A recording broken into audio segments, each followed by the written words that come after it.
اور جس کی وجہ سے معاشرے میں نقصان ہو رہا ہے، جی اس کا علاج کیا ہے؟ اس کا واحد علاج ہے، دونوں کو ایک ہی نسخہ دیا جائے گا، دونوں کی دوا ایک ہی ہے، اور وہ ہے حقائق کی روشنی،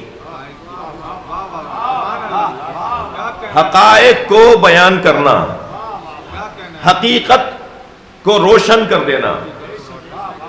میں ایک جگہ سے گزر رہا تھا، مثال دے رہا ہوں، میں ایک جگہ سے گزر رہا تھا، راستے میں سانپ بیٹھا ہوا تھا، میرے بڑھتے ہوئے قدم رک گئے، میں سوچنے لگا موذی ہے، حملہ کرے گا۔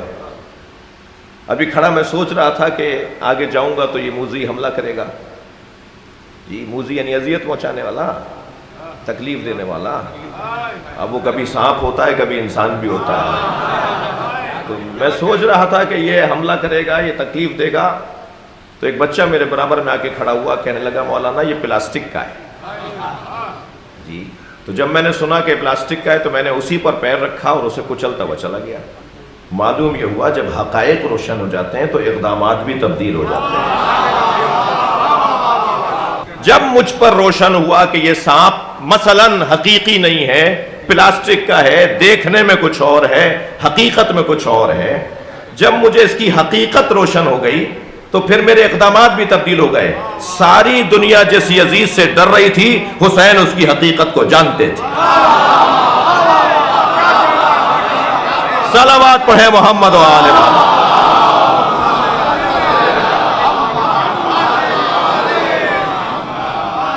کراچی کے مومنین پرسہ دے رہے ہیں تو کراچی میں، پاکستان میں 2 ہستیاں ہیں جن کے گھر کا غم ہے، جن کے گھر کا غم ہے، ایک حضرت عبداللہ شاہ غازی اور ایک حضرت بی بی پاک دامن، لاہور میں۔ بلکہ ایک زاویے سے بی بی پاک دامن حضرت مختار نے مکران کے ساحل پر انہیں پہنچایا تھا۔ ایک صاحب کل مجھ سے چلتے ہوئے پوچھ رہے تھے کہ کیسے آئی یہاں پر، جی 80 بیویاں تھیں یہ، انہوں نے خط لکھا تھا حضرت مختار کو کہ مدینے میں آئے دن ہم مشکلات اور مصائب کا شکار ہیں، ہمیں کسی ایسی جگہ پہنچاؤ جہاں کے رہنے والے اہل بیت کا احترام کرتے ہو۔ تو انہیں سندھ پہنچایا گیا تھا۔ اس وقت میں سندھ کوفے سے، کوفے کی مینجمنٹ، کوفے کی مدیریت، کوفے کا گورنر سندھ کو دیکھتا تھا، اور سندھ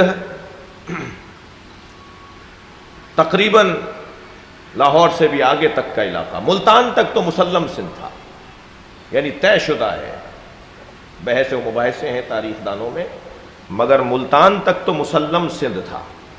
ائمہ اہل بیت کی زبان پر ہند اور سندھ یہ دونوں لفظ آئے ہیں، یا وہ بولتے تھے ہند یا اس کے ساتھ کے علاقے کو وہ کہتے تھے سندھ۔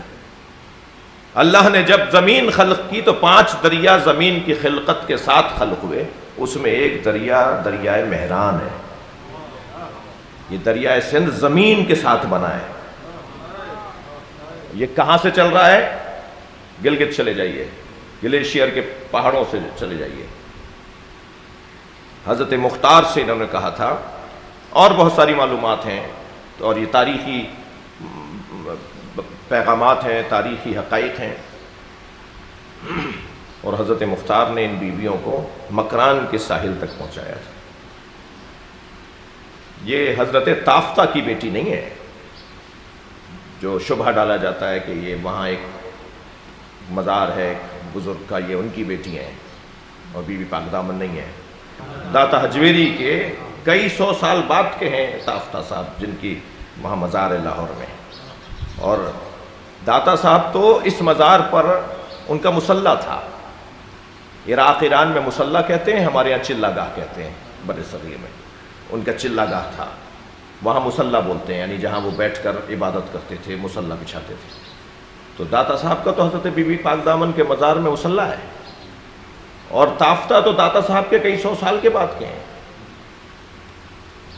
اور وہ یہاں بیٹھ کر توسل کیا کرتے تھے مولا علی کی بیٹی سے،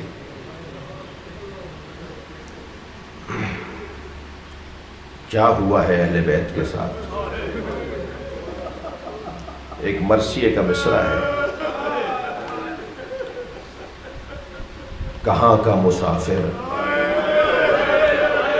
کہاں رہ گیا، مدینے والے کہاں کہاں چلے گئے۔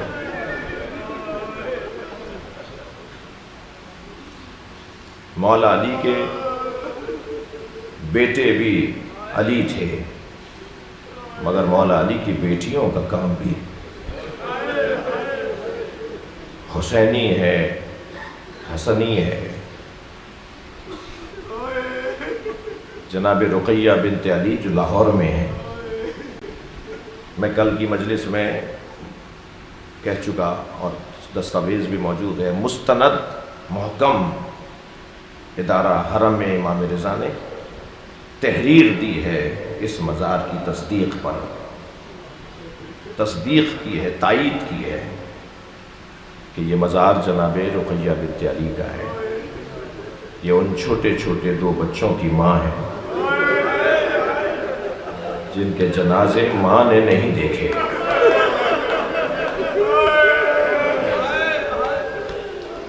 جن کے جنازے گھر نہیں آئے۔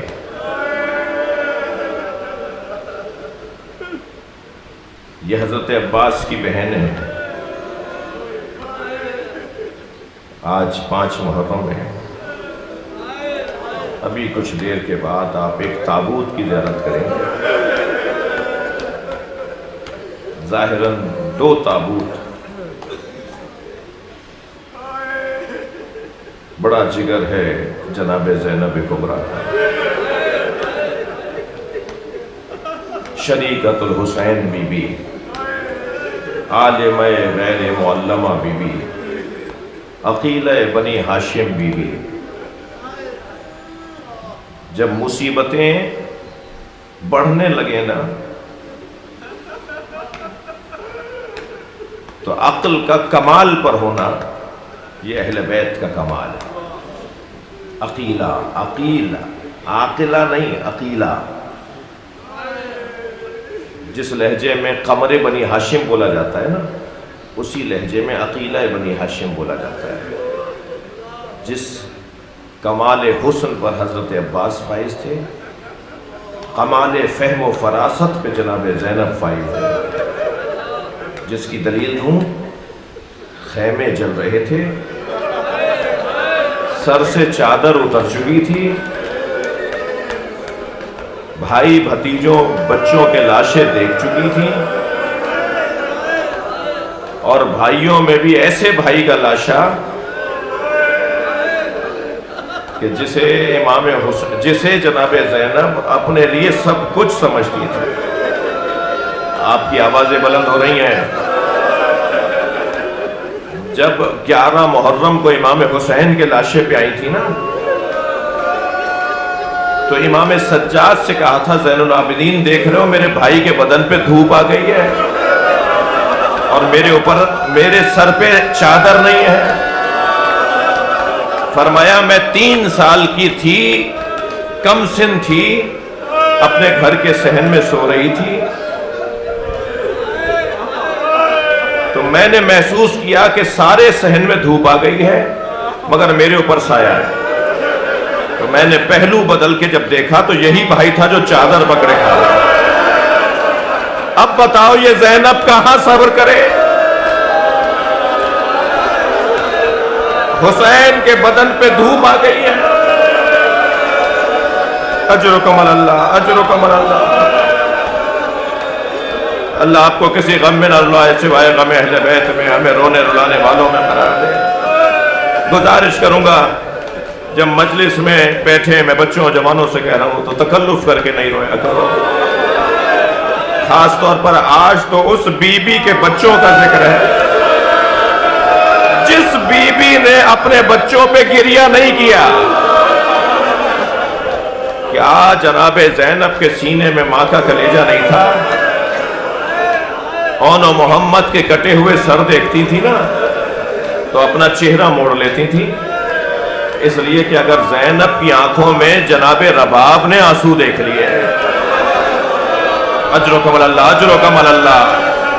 اگر بی بی ام لیلہ نے بی بی کی آنکھوں میں آنسو دیکھ لیے تو پھر ان کے لیے سہارا کون بنے گا؟ اجرکم اللہ۔ بار بار آ رہے ہیں نواسے، بار بار آ رہے ہیں مولا علی کے نواسے، مولا حسین کے بھانجے، جناب زینب کے بچے ماموں ہمیں شہادت کا موقع، قربانی کا موقع دے دیں، ہمیں بھی موقع دے دیں کہ ہم اپنی جانوں کو قربان کر رہے ہیں۔ اور امام حسین یہ کہہ کے لوٹا دیتے ہیں کہ کچھ دیر کے بعد آنا، ابھی وقت نہیں آیا، تم بہت کم سن ہو، تم اپنے ماں کا سہارا ہو، اپنی ماں کے ساتھ آئے ہو۔ تو کہتے ہیں کہ جناب زینب دونوں بچوں کو لے کر آئیں اور کہا بھائی اگر کل ماں زہرا نے پوچھ لیا اے زینب میرا بچہ مارا گیا، بھائی اون و محمد کو جانے کی اجازت دے دیجئے۔ اب دونوں شہزادوں کو اللہ آپ کے بچوں کو سالم رکھے، اور جن گھروں میں ان عمروں کے بچے ہیں نا ان گھروں کی رونقیں بھی کچھ اور ہیں۔ دونوں شہزادوں کو امام حسین نے تیار کیا، حضرت عباس نے سوارا، گھوڑوں پر بٹھا کر روانہ کیا، اور جب روانہ ہو رہے تھے تو ماں ایک نصیحت کر رہی تھی، خبردار دیکھو پانی نہ پی لینا، یاد رہے کہ تمہارے ماموں پیاسے ہیں، سکینہ پیاسی ہے، علی اصغر پیاسا ہے، اجرکم اللہ، اجرکم اللہ۔ دونوں شہزادے میدان کربلا میں اپنے جہاد کو پیش کر رہے ہیں، اور جہاد کرتے ہوئے خبر آئی جناب زینب تک کہ دونوں نہر کی طرف گئے ہیں۔ تو جناب زینب نے حضرت عباس کو بلا کے کہا عباس مجھ پر ایک احسان کرو، میدان میں جا کر ذرا اون و محمد کو یہ بتا دو کہ حسین پیاسے ہیں، کہیں پانی پا کر تم پانی پی نہ لینا۔ حضرت عباس نے خود کو وہاں پہنچایا جہاں تک حضرت عباس کی آواز جائے، آواز دے کر کہا اون و محمد تمہاری ماں پریشان ہے، اور آقا زادی یہ کہہ رہی ہیں کہ خیال رہے کہ علی اصغر پیاسا ہے۔ دونوں شہزادے لڑتے لڑتے نہر کے کنارے پہنچنے کے باوجود پیاسے رہے۔ ماں کا حکم ہے، وفا کا تقاضا ہے۔ آپ رو رہے ہیں، میں ایک جملہ کہہ دوں، حضرت عباس کا پانی پا کر نہ پینا بہت بڑے جگر کی بات ہے۔ یہاں تو یہ چھوٹے چھوٹے بچے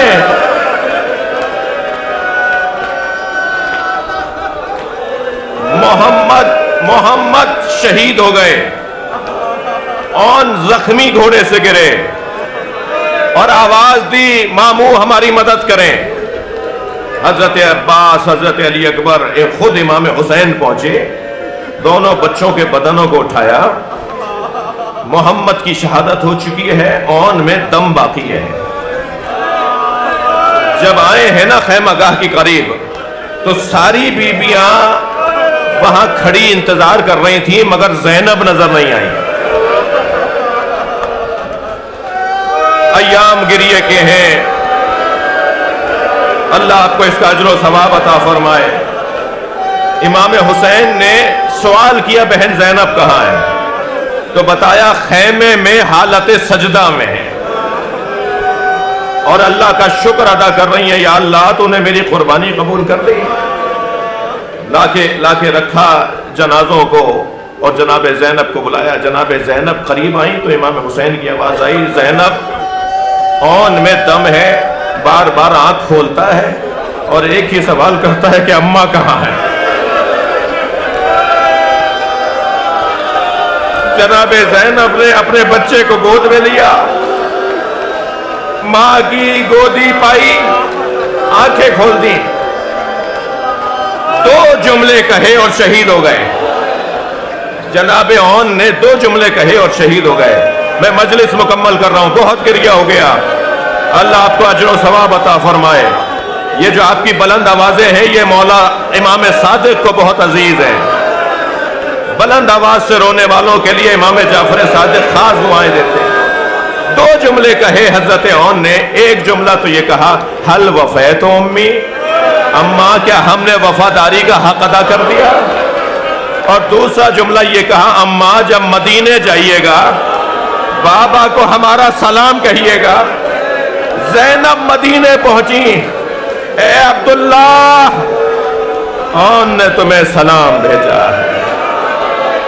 بچوں نے وفاداری کا حق ادا کر دیا.